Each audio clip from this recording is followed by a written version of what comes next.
The next session is on the German healthcare system. We have Dr. Stephanie Stock, who is a professor and acting director of the Institute of Health Economics and Clinical Epidemiology from University of Cologne in Germany. She's going to talk about the German healthcare system, history, values, and challenges. Please welcome her. Thank you.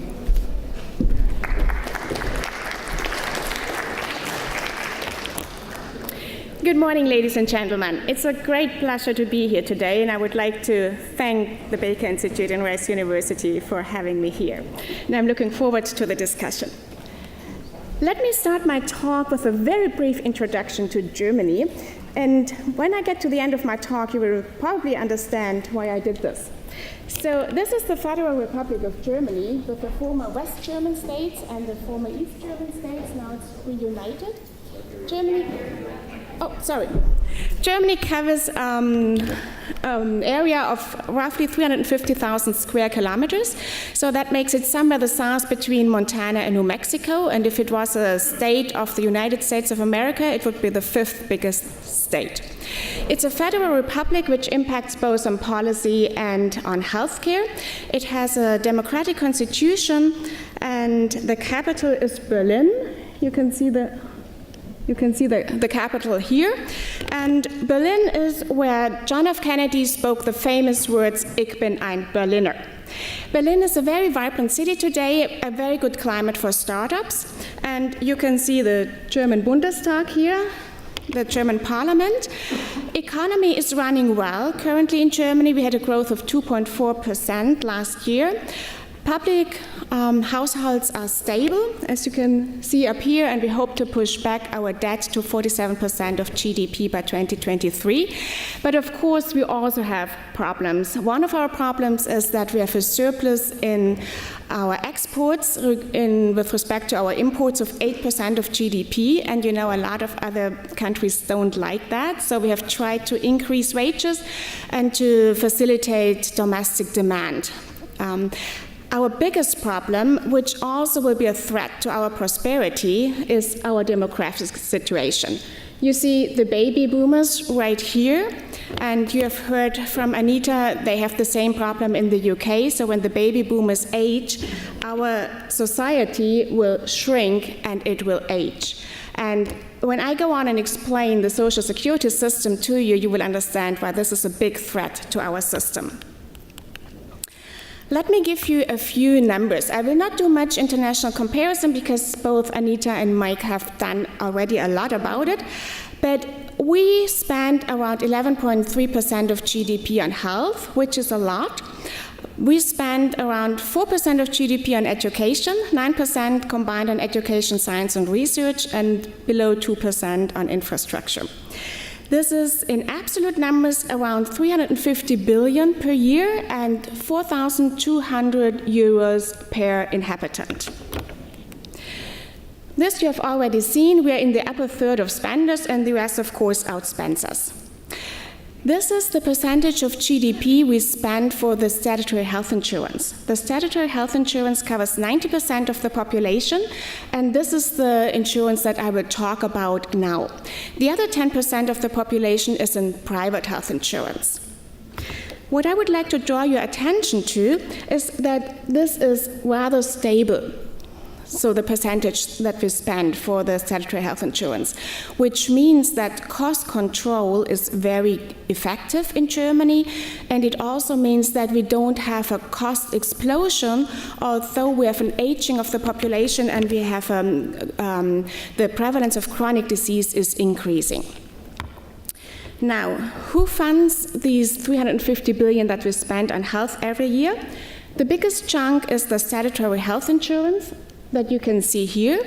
And then second are private households. And I always think that's amazing because we have a very comprehensive benefits basket, but of course we have co-payments, but we also have like herbal medicine, acupuncture, homeopathic medicine, Chinese medicine, all these kinds of things that are not covered in the statutory health insurance, but Germans love to do that.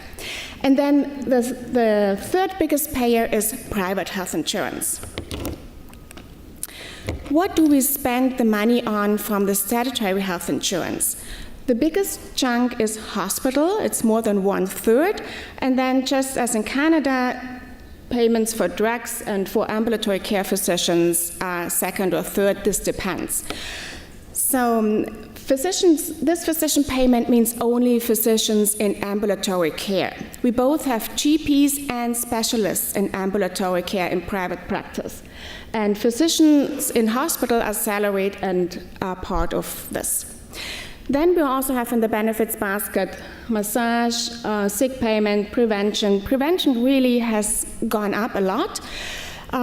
Due to the aging of the population, we have passed a prevention law, and sickness funds are required to spend €7 per year for every insured on prevention. So this has been more than €300 million in the past year. And then we have dental care and others. Now, how did the statutory health insurance in Germany evolve? The birth date of the statutory health insurance was in 1881, when the imperial message decreed 3 initiatives. It was the statutory health insurance, accidents insurance, and pension insurance. Now, the driving force behind this was his chancellor, Otto von Bismarck. Otto von Bismarck was from Prussia. He was a nobleman, very conservative. You would almost call him right-wing today. And so the question is, why would Otto von Bismarck promote statutory health insurance or universal coverage? Well, in the 19th century, industrialization took really off in Germany. So a lot of people moved from the villages to the cities. And labor conditions were harsh. There were a lot of accidents. Housing was poor, sanitation was poor, the food was not so good. So if people fell ill or had an accident, they impoverished. They became poor because they had left their social networks behind in their villages. So the workers started to unite, and the Social Democratic Party was founded. There had been 2 attempts to assassinate the emperor, and Bismarck was afraid of a revolution. So he tried a politic of carrot and sticks. The stick was that the Social Democratic Party was forbidden in 1878, and the carrot was that he introduced health insurance, accident insurance, and a pension fund. And with that, he tried to reconcile the working class with the monarchy, and he wanted to protect the monarchy. You see that in the 5 pillars of our social security system in Germany, the 3 that Bismarck implemented, health insurance, accident insurance, and old age pension fund, are still there. And they have been augmented over the years by 2 more pillars. So one was unemployment insurance, which was introduced during the Great Depression in 1927, and then compulsory long-term care insurance, introduced in 1995, when society began to change. There were less children in a family, families fell apart, and so nobody was there to take care of the aging population. So you see that social security in Germany always was an answer to societal challenges. Now, what was covered in the health insurance that Bismarck introduced? It was basically the same principle that is still there today: in-kind benefits, free physician treatment, free medication, and monetary benefits, which covered sick payment and also payment when you died. And we can talk about this later, why this was the case. Now the question is, did Bismarck invent healthcare? You can see, no, he did not. Healthcare has a very long tradition in Germany. In around 1200, the churches ran hospitals in the cities, but then in the medieval ages, in the 14th century, every tradesman was organized in a guild system. So there was the miners' guild, the bakeries' guild, the guild system, the guild for the butchers, and so on. And every baker in the city belonged to one guild. And so the first day of the month, a tin can was passed around among the members of the guild, and everybody put in his penny in this tin can. And if anybody got sick, then the money was taken out of that tin can and given to him, also for his family. And then they paid for treatment and for medication. So this is basically when solidarity started in German society, so it's deeply ingrained. Then when industrialization took off, the owners of the industries understood that if they wanted to have good workers and high productivity, the workers needed to be healthy, and if they wanted to keep them, they had to incentivize them. So Mr. Krupp from Krupp Steelworks in North Rhine-Westphalia, where Cologne is located, he started a compulsory health insurance fund in 1833. So all his workers were insured. Premiums or contribution payment was shared between the employer and the employee, as it is still today. There was free coverage of medication, physician, and hospital treatment. He even built own hospitals for his workers, and also he built houses for his workers.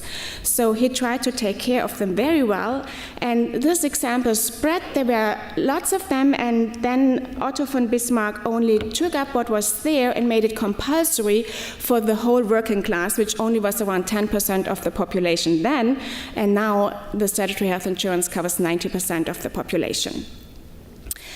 Why do we have statutory health insurance in Germany today? Well, one answer is that simply it's been there for so long and the tradition of solidarity has been there, but also there is the Sozialstaatprinzip, and I tried to translate it by the principle of social responsibility of the state. So this means that the state, this is part of our constitution, and this means that the state sets the framework, and the framework means that the conditions of life should be in such a way that every individual should be able to participate in society and to live up to its fullest potential. And in order to live up to your fullest potential, you need access to healthcare and you need access to education. And also the state, for healthcare insurance or for healthcare, the state sets the framework, but the state does not employ physicians, the state does not run hospitals, but the state says, I want access for my citizens 7 days a week, 24 hours a day to healthcare. And now I delegate this to the self-governing bodies. So the self-governing bodies, which are the physician associations, the dentist associations, the hospital associations, and the association of the sickness funds, the payers and the providers need to come together, sit down and talk and negotiate how they can ensure that there's access to healthcare 7 days a week for 24 hours a day. Another principle is that healthcare is compulsory. It's a compulsory insurance for all below the income threshold of 4,950 euros per month. If you're above this threshold, you can stay in the statutory health insurance, or you can opt out and buy full private insurance. You can also have private insurance complementary to the statutory health insurance.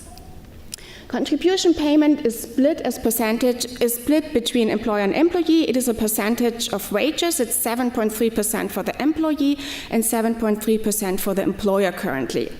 There is a contribution cap, which means that contribution payment is levied only up to 4,425 euros per month. Any income above this, there's no contribution payment levied on that.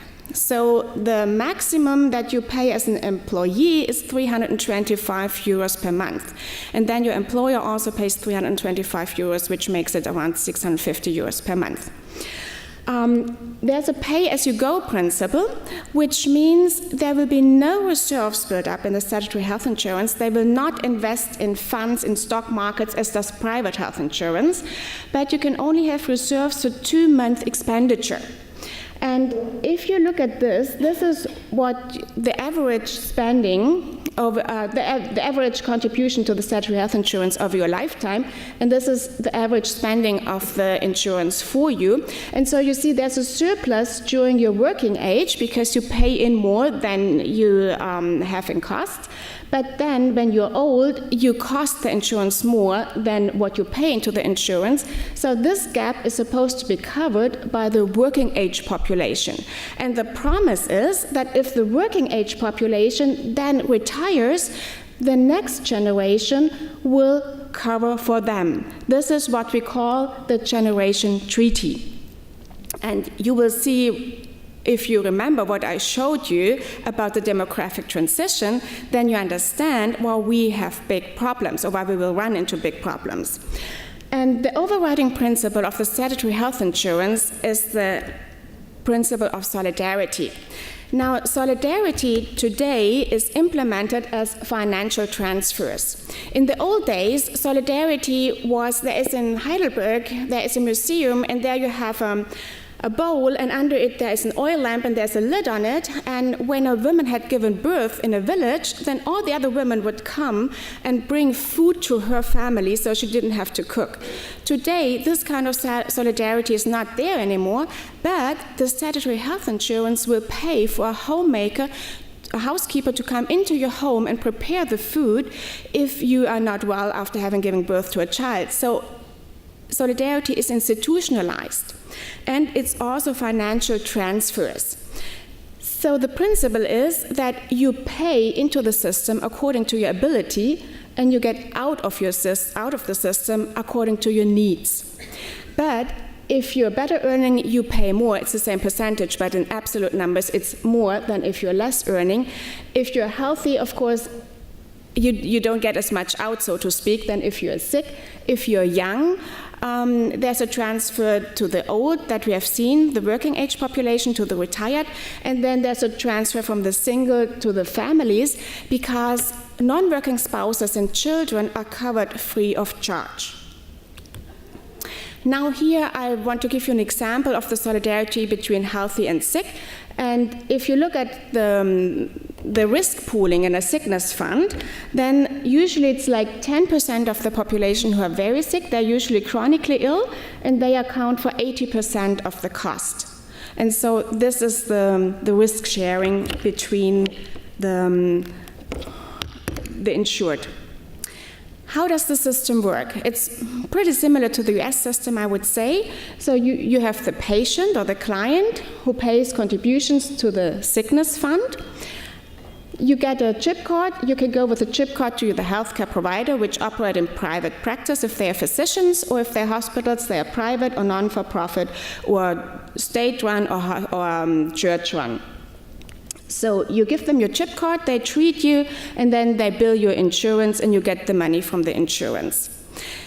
In Germany, there's a lot of regulation, so there's a market failure in healthcare. Prices are not market prices, prices are administered. As I said, the self-governing bodies, the payers and the providers sit down together and they negotiate the prices. Also, there are volume caps in place. And we can talk about this a little more during the discussion. And why is that? Because we want to keep the contribution payment at a certain level, because out of the tradition, insurance premiums are shared between employers and employees. So if contribution payments go up too high, what happens? Non-wage labor costs go up, which means our products are no longer competitive on the world market. And that is why employers have a high interest to keep the premiums at a reasonable level. One big problem we have that partly stems from the demographic transition, but it also stems from other trends that are taking place currently, is you see here the development of the GDP, the gross domestic product. You see here the development of the expenditure of the statutory health insurance, or of healthcare altogether in Germany. So this is pretty much in line. But if you look now at this is the development of the revenues of the statutory health insurance, and you see that they don't keep in line with the growth of the GDP. So the revenues grow less compared to the GDP, so we have a weakness of the income basis. And why is this the case? One reason is, of course, the aging of the population, but the other reason is that there were times when we had a high rate of unemployment. Currently, we have very low unemployment, so this is good. But if we have high unemployment, of course, this basis will be weakened. And also, a larger share of the GDP today comes from stock market or from capital interest, and is not from productive labor anymore. But contribution payment is only from wages. And if you make, if you're very successful with stock investment or get a lot of money from capital interest, then you will not pay contribution premiums from that. So I would like also to introduce you to selected institutions. One is the Federal Joint Committee. The Federal Joint Committee is the organization or the highest decision-making body in the statutory health insurance. It is comprised of chairpersons which are impartial, but then it has 5 members of the umbrella organization of the statutory health insurance. So this means 5 members of the sickness funds, and it has 5 members of healthcare providers. So the Dentists Association, the Statutory Health Physician Association, the Hospital Association, they all are together, the same numbers, so it's even, in this Federal Joint Committee, and that is where they need to sit down and talk and negotiate with each other about what will be in the benefits basket, if a drug will be listed in the benefits basket or not, if it will be remunerated. What about quality assurance? What will we do about quality insurance? The prices? All these things will be negotiated in this Federal Joint Committee. And we also have patient representatives, but they can only advise. So they cannot vote, but they can advise the committee. Another institute that I would like to introduce you to is the Institute for Quality and Efficiency in Healthcare. This institute is rather new. It was implemented in 2004, and it was one answer of German healthcare reform to increasing drug expenditure. Drug expenditure is the big problem in the German healthcare system. And so this institute was actually modeled after the British NICE Institute. And it assesses, or it produces evidence-based reports on especially medication, but also on non-drug interventions, such as surgical procedures, diagnostic and screening tests. And then it advises the Federal Joint Committee, which makes the decision, if they think there is an additional benefit compared to drugs, for example, that are already in the system. And then the Federal Joint Committee will sit down and either it will go into the benefits basket or not, and then there will be negotiations about the price. In contrast to NICE, the IQWiG does not do cost effectiveness. It only does appraise the benefit of a new intervention or new drug.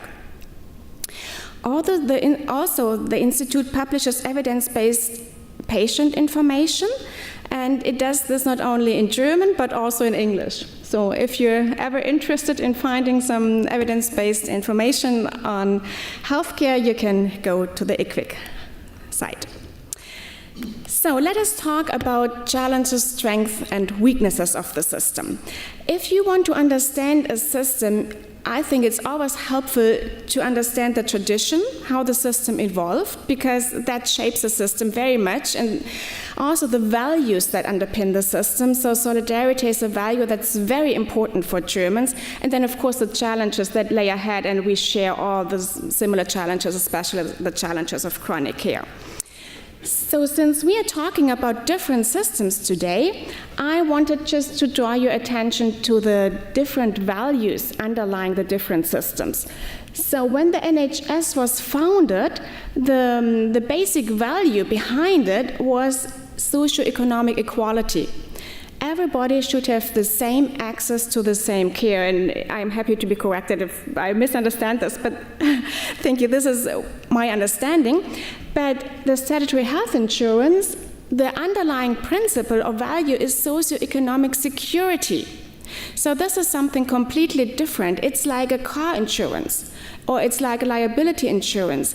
We have health insurance because we did not want people to spend down once they become sick. So it covers the risks and expenses related to sickness.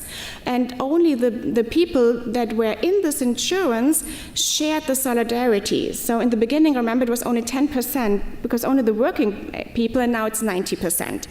And then, of course, you have public welfare that you often find in private health systems like the United States, where you have additional public welfare, which is there to secure basic needs. And I will not go into more detail now of the rest. What are the strengths and weaknesses of the German system? We all know the challenges, demographics, the biggest challenge, then technology, innovation, of course, and chronic illness. The strength of the system is, I think, that everybody is covered, either in statutory health insurance or private health insurance. Premiums are affordable, low level of cost sharing. Also, although the private households spend a lot, if you look at co-payments, we are in the bottom of the comparative countries, and there's a comprehensive safety net. And this is possible because of solidarity and risk pooling. We have a very generous benefits basket, including the famous spa treatment. We have a high level of capacity. If you remember the slides that Anita showed with MRIs and CT scans and so on, Germany was very high up there. We have very good access to care. Again, if you remember the slides, Germany had the highest percentage of persons who have the same day access to care if they want to see a physician. And you always see a physician. There's no nurse triage or anything like this. So this, I think, we owe to the self-governing bodies or the corporatism, because if payers and providers have to sit down and negotiate, they can check each other. So the providers, of course, are interested that every new innovation and technology gets into the system, but at the same time, the payers want to check them. And then we are very efficient with cost containment. I've showed you that.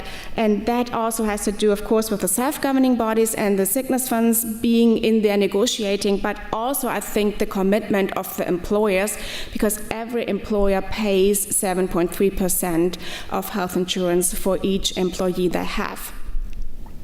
Of course, we also have weaknesses, like any system.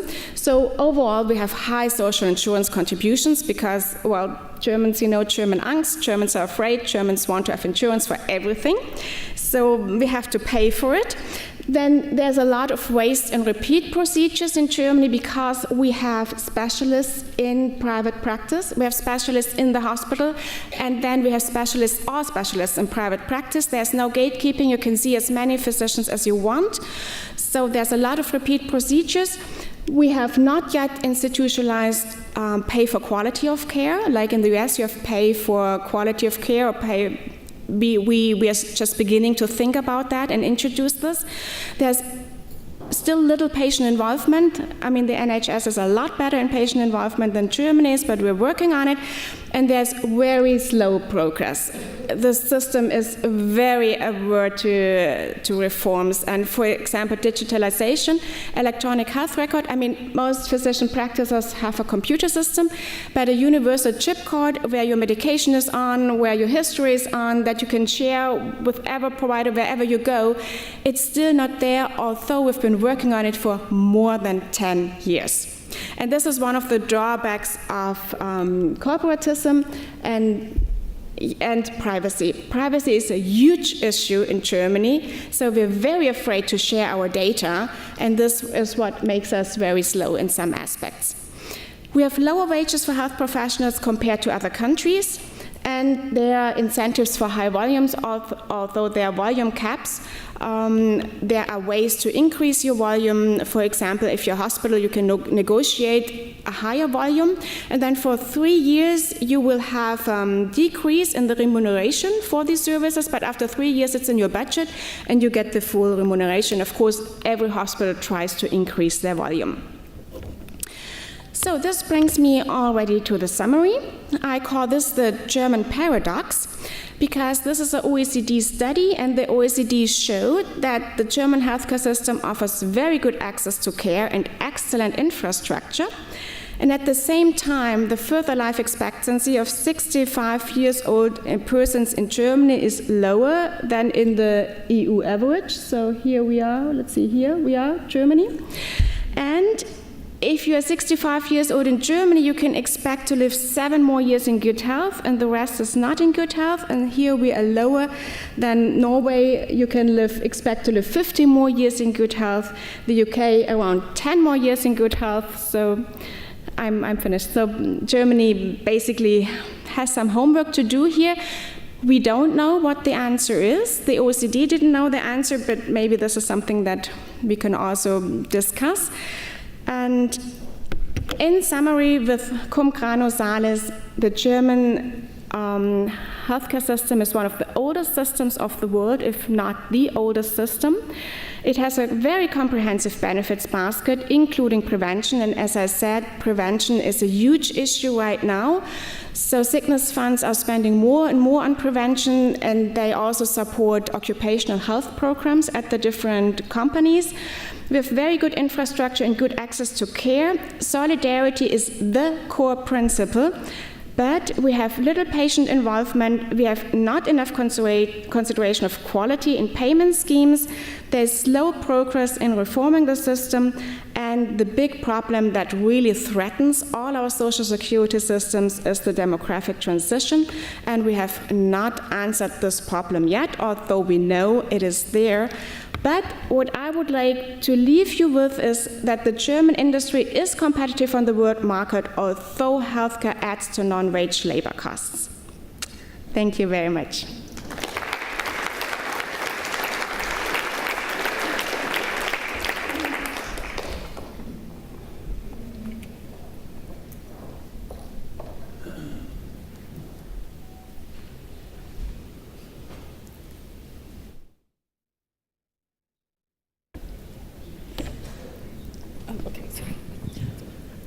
I've seen several figures like you're 10% of the people or 80% of the care, here 5%, it's 50%. But that's a snapshot in time. Those are probably the people in their last years of life. How does it turn out if you average it over a lifetime? Does each individual, I would expect that to smooth it out considerably. Mm-hmm. Thank you. This is a very good question. I could also show you a graph for the last year of life. In the last year of life, you would see the trend that the older you are at the time of death, the less expenditure you cause, while your accumulated expenditure, of course, increases with life. But this table that I showed actually is an average of the whole population that's in the sickness fund. And so there's 10% of everybody who's covered in the sickness fund, from the very youngest to the very oldest, that costs about 80% of the cost. And of course, it varies from fund to fund. There's a variation in it, but it tends to be those with chronic conditions. Did your information also include mental health as well? Is that part of this? I'm sorry. Okay. Sorry about that. Is mental health part of the system, or how is that? Was that included in your data? Yes, mental health is part of the system, so it's covered just like anything else. You have psychiatrists in ambulatory care, you have psychotherapists in ambulatory care, you have GPs and gynecologists who have something like what we call small psychotherapy education, and they can also do psychotherapy to a certain extent. You also have psychiatric hospital care covered. The weaknesses are that in psychiatric hospital care, we had not DRGs until a couple of years ago, so we're only introducing DRGs there, and we had very long stays, like up to 2, 3, 4 months, staying in the psychiatric hospital, so this was too long. That's why we're starting to introducing DRGs now. And we have one problem in ambulatory care, and that is access to psychotherapy. So we have seen that in treating depression, and depression has rising prevalence in Germany, that in treating depression, psychotherapy is as effective as a drug prescription. But we have a shortage there in capacity, so we're trying to build up this capacity in psychotherapists. And we allow a lot of psychologists into the system, not only physicians, because we don't have enough physicians.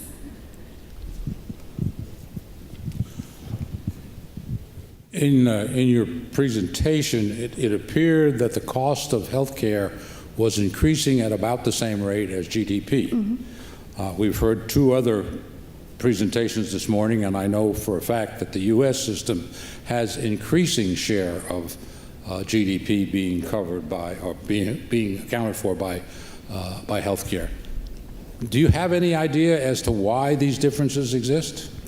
Yes, very good question, thank you. We had, for many years, we had something what we called an income-oriented expenditure policy. So you could not spend more than what was supposed to be the revenue of the statutory health insurance for that upcoming year. And that was measured by the percentage of the growth of GDP. So we would look at the growth of GDP, the expected or estimated growth of GDP, and on that we would base the growth of the expenditure. And then there's a variety of instruments for cost containment. So one is the institute that I showed you that looks at the evidence, the additional benefit of drugs. And so once a drug is approved because it's effective, the quality is good, and there are no negative side effects, you can charge any price you want for 1 year. And after that, you can charge that price in private healthcare. But for the statutory health insurance, you have to submit the benefit of this new drug. And then the Federal Joint Committee will ask the ICWIT, this institute, to assess this drug and to assess the additional benefit. And then you appraise it in the Federal Joint Committee and you say, okay, it has a benefit or it does not have a benefit. If it has an additional benefit compared to drugs that are already in the market, then the umbrella organization of the sickness funds will start negotiating with the drug company about a rebate for the price. And if they're happy, if they come together, it's okay. If they don't come together, the company can either withdraw the drug. That has happened around 5 times during the last, I'd say, 2004, the last 10 years roughly, so very seldom. Or they can ask for a cost-effectiveness assessment. But there's lots of other cost containments in place. For example, if you're a hospital and for elective procedures like hip replacement, you negotiate with the sickness funds your volume. And if you go above your volume, then the next hip replacements, you are decreased in payment, and if you go over 150%, you will not be remunerated at all. But still, we have hardly any waiting lists. As a follow-up to Tan Weir's question on behavioral health coverage, that 10% that's 80% of the cost, one huge takeaway that I have from today is if we did, in fact, for that 10% invest in social determinants of health, if just for them, those with chronic multiple needs, it seems you could see a real turn in return, and I wonder if you want to comment. Mm-hmm. Thank you. Yes, that is a very ongoing discussion in Germany. Basically, we discuss if prevention is cost effective. So if we, and I summarize in prevention now social care and all this that needs to be done. And if you look at it, there are some measures of prevention that are cost-effective and others are not. So it's not that prevention is cost-effective per se, but you really have to evaluate the measures. For example, we have implemented disease management programs. They originated in the United States, but we took them and rolled them out in the statutory health insurance. That means that everybody who has diabetes, for example, who is enrolled in the program will be treated by evidence-based guidelines. They will be educated, they will be taught how to manage their disease, and they will have regular food inspections and so on. And we managed to bring down costs and to improve quality of care for this population.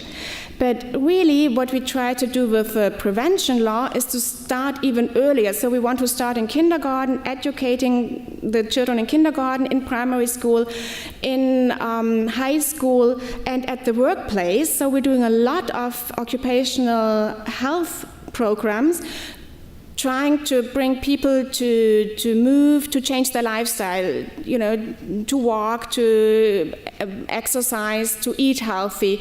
So this is how we're trying to answer this challenge. But I agree with you, and here we are still lacking. We would need to bring this together with social care and with long-term care. And this is the big problem that we have not yet addressed.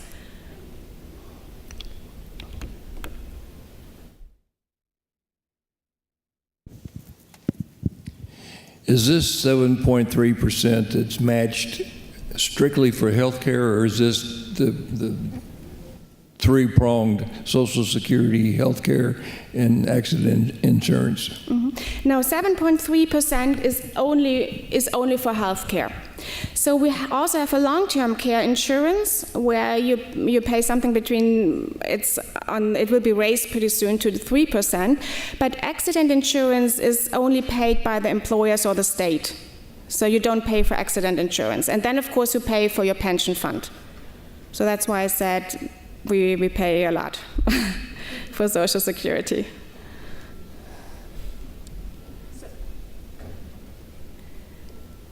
So I'm puzzled by the fact that Germany doesn't have the wait times that are in the other countries, and I'm wondering how you go about deciding who is allowed to train to be a physician, and maybe the other speakers could comment on this. In the U.S., the physicians have a lot of control over the number of people who can go to med school, and then the government is controlling residency training. I'm just wondering, do you compensate the physicians very well, and so you've got plenty of them around, and have you compared that to, Well, there is a discussion on wait times in Germany, but the discussion is between the statutory health insurance and the private health insurance. So no matter if you're private or statutory health insurance, you get same-day access in almost 80% to your GP. But if you're an emergency, it's no problem. If you want to see a specialist in private practice for, let's see, for a not-so-urgent eye condition, you may need to wait 2, 3, 4 weeks if you're statutory health insurance, but it's a lot shorter than in any other country. I think we just have a lot of capacity, and the reason maybe is that the physicians, though, are not as well paid as in other countries. So could you talk about... Could you talk about that? Who determines how much they get reimbursed, and who determines how do you get to be a doctor in Germany? Okay. So medical schools are free in Germany. So anybody can apply for medical school, but you need a very high grade point average to get in. Once you're in, the state will pay for your education. You only pay for your housing, your food, and the books you need. And then you go on for training in hospital to become a specialist. And once you're a specialist, you can choose either to go into private practice and set up your own office, or you can stay in the hospital. And so I think this is one of the reasons why we have so much capacity, because we have all the specialists in the hospital and in private practice. So the specialists in the hospital, there's a very strict segregation, which is not good for chronic care, and we're working on it. But we basically have the double capacity. And that is, I think, why access is so good. But then the remuneration is talked about by the self-governing bodies. So in the Federal Joint Committee, the payers and the providers sit down and they talk about, how much each service should be remunerated. And there's still a lot of fee-for-service, although we're trying to get more to lump sum payment.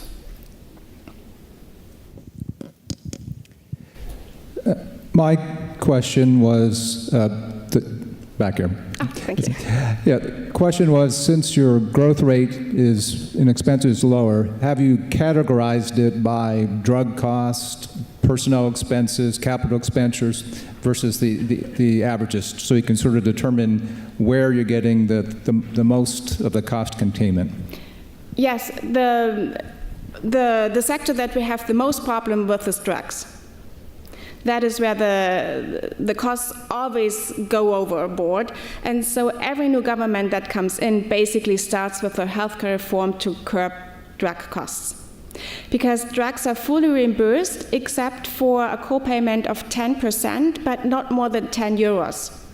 So if your drug is 200 euros, you still pay only 10 euros.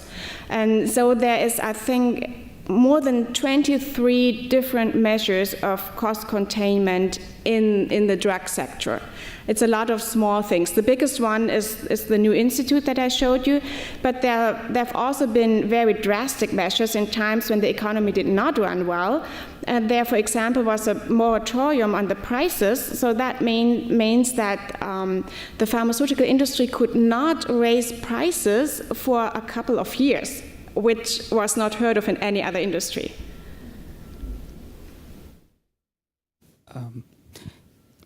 I'm wondering about some comments you made about solidarity and the demographic challenges, and how has immigration affected that concept of maintaining solidarity and ensuring people who, in the presence of a diverse population, and how are you challenging that? Or how are you addressing that problem? How are we going to deal with it? Right. Because if that's the core, I know. How do you manage that? It's a big question, but... That is the question. Exactly. How are we going to deal with that? And actually, the politicians have tried to avoid to deal with it.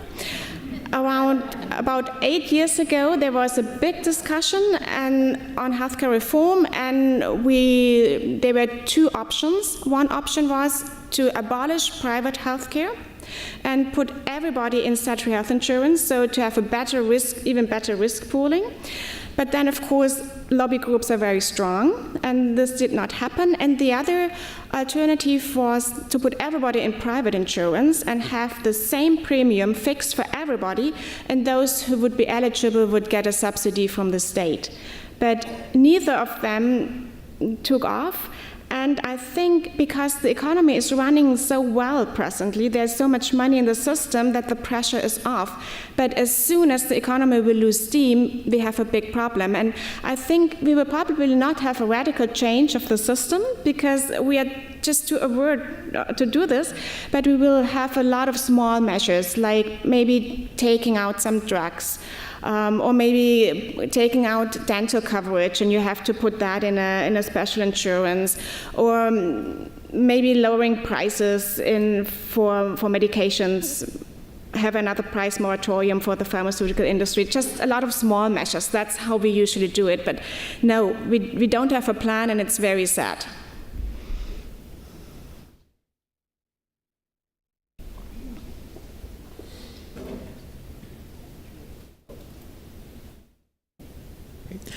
Thank you very much. I was curious about your point at the very end about the lack of a gatekeeping mechanism, and that Germans can see any provider that they want, any specialist they want, without going to a GP first.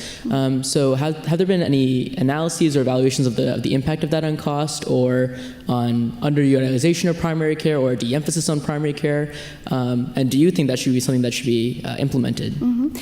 Well, first, let me say we have a very weak primary care system. So we actually have more specialists in private practice than GPs. And so a lot of people choose specialists for internal medicine for a GP. There are studies about gatekeeping and the cost-effectiveness of it, because Holland has it, and there's a big discussion, has been a big discussion in Germany, should we introduce gatekeeping? And it has not been cost-effective, at least in the models that were run. And we did have a co-payment for a certain amount of years where you had to pay 10 euros whenever you went to see a specialist without going to your GP first. And we saw a sharp drop for maybe a year, but then it went back to the old level. And it's a value for Germans that they want to have their choice. So it would be very difficult to take that away. So, sorry, as a follow-up then, do you see a lot of specialists doing, I guess, less specialized procedures or more general practice type procedures in their specialist clinics and offices? Sorry, I didn't get that. I'm sorry. I guess, as you said, since many Germans will choose a specialist as their GP, exactly, quote unquote, yes. do you see a lot of those specialists doing more GP-type services in their specialist offices? No, okay. no, because that is regulated. Okay. So in the remuneration, there are things that only the GPs can do and things that only specialists can do. But if you're an internal medicine doctor, you can choose to become what we call a primary care physician, or you can be a specialist like a cardiologist or endocrinologist. So this is the only one, but otherwise, no, it's strictly severed.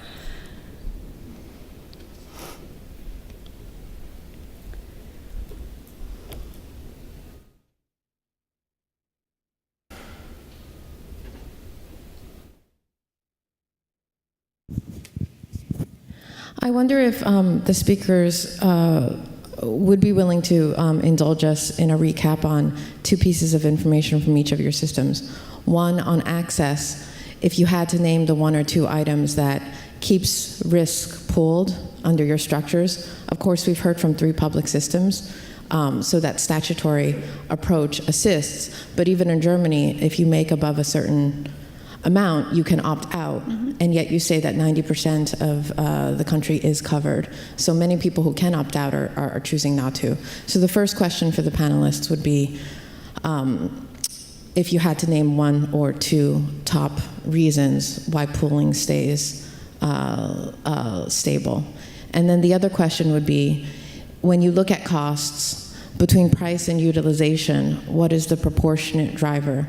So the number for Massachusetts, which we've tracked for about 10 or 15 years, is it's very stably been price. 75% of annual increases are due to price, not to utilization. Of course, we have a commercial system. We don't have a public system. And I'm sure that figure is related to that. Perhaps starting with Germany? So if I remember right, the first question is what keeps people in the statutory health insurance? Well, I think in Germany it's a combination. First, it's this feeling of solidarity that a lot of people still share. Then it's a very comprehensive benefits basket. It's basically almost everything you have in private health insurance you have in the statutory health insurance. There's very little things like there's a new pulse laser treatment for macular degeneration, but the study is not even finished yet, but it's already offered by private health insurance. And this is not in the statutory health insurance because it needs to go through a benefits assessment. So I think it's the comprehensive benefits basket. And then third, you have a lot of incentives. For example, if you are the only breadwinner in the family and you have 4 children, your non-working spouse and the 4 children will be covered free of charge. So even if you earn a lot of money, if you go to private health insurance, you have to insure yourself, your wife, and your 4 children. So you have to pay 6 premiums. If you stay in the statutory health insurance, you only pay 1 premium, but you get 6 covered. And other incentives are, for example, if you become pregnant, you have maternity leave, 12 weeks before, 12 weeks afterwards. That is covered by the statutory health insurance in part. So there's a whole bunch of benefits that you have if you stay in the statutory health insurance. And the trick is trying to make it attractive enough for a large amount of people to stay in. And the cost question. The cost. So when you look at right now expenditures are outpacing revenue, even within the statutory structure. But like you said, the economy is humming, so we don't have to pay the piper yet. As healthcare costs do increase, what's the proportionate contribution of price versus utilization? Do we know that number? You mean if the cost driver is the prices or the utilization? Well, we have negotiated prices, So the prices are fixed. Yep. And we, for example, for physician private practice, his volume will be the number of patients he has seen the year before in the same month, multiplied by the average expenditure for a patient, for a cardiologist or a pediatrician or whatever, and a factor accounting for demographics. So this will keep the system very stable. So it's a really interesting question, and I think at the turn of the millennium, the UK healthcare system was in quite a lot of trouble, and there was a lot of dissatisfaction with services, and we had something of an existential crisis. And Tony Blair, who was then our Prime Minister, was very clear that if we had a service for poor people, it would be a poor service. So that a number one objective, actually, of the way we managed the publicly funded system was to ensure that it delivered what middle-class people wanted. And so the reason why we actually have formal, really strict, nationally enforced targets for weights in A&E, for weights for elective procedures like hips and cataracts, and a focus as well on maternity, was a sense that those are the services that the middle classes, who have to buy into the pooling principle, see and use most obviously. And if they feel that they are falling too far behind, and we had this phrase in the review was done, that it needs to be in the pack, not at the front of the pack. So I had this thing like, actually it's still a bit at the time, but at the time in particular, even our youth hostels, which is where young people go travel around, has started to have a private bathroom. And yet when you went to the healthcare system, you shared a bathroom with men and women, and okay, you didn't expect it to be the Ritz, but actually when it was worse than there was a level of expectation and norms that it had to meet. And so people have argued quite a bit about, are some of the targets clinically justified? And actually they're not there to be for clinical justification. The 4-hour A&E wait is not really about any clinical standard. Either 18 weeks for a hip operation is not based on any clinical evidence. It is what it was felt that was essential to enable middle-class people to stay in the system. And it's one of the tensions at the moment, because as the service is under pressure, clinically, you'd sacrifice those areas. But actually, the reason why they're a priority is because they are part of the glue of solidarity. So it's quite a tension, quite a live tension at the moment. On the contribution, I mean, over the long run, it's about half utilisation and about half price. But what we see is I mean, Germany has had quite steady, I think, growth expending, and we have much more volatile, which is a point actually of strength in the corporatist model. It's much less dominated by day-to-day politics, which I think has been very healthy in many ways, has some weaknesses in other areas. But when we've not got wonderful growth and haven't had for 10 years, and so we've managed that just by imposing pay freezes. So healthcare doctors didn't have a pay rise for 6 years, and so we've managed by putting a halt on any input price growth. Okay, I've been told to be brief. According to the Canadian Institute for Health Information, prices increased by 3.5% in Canada last year. 0.9% of that 3.5 was aging, 1% was population growth, 1.9% was price increases, and negative 0.4% was utilization. So there's the breakdown. The miracles of Google.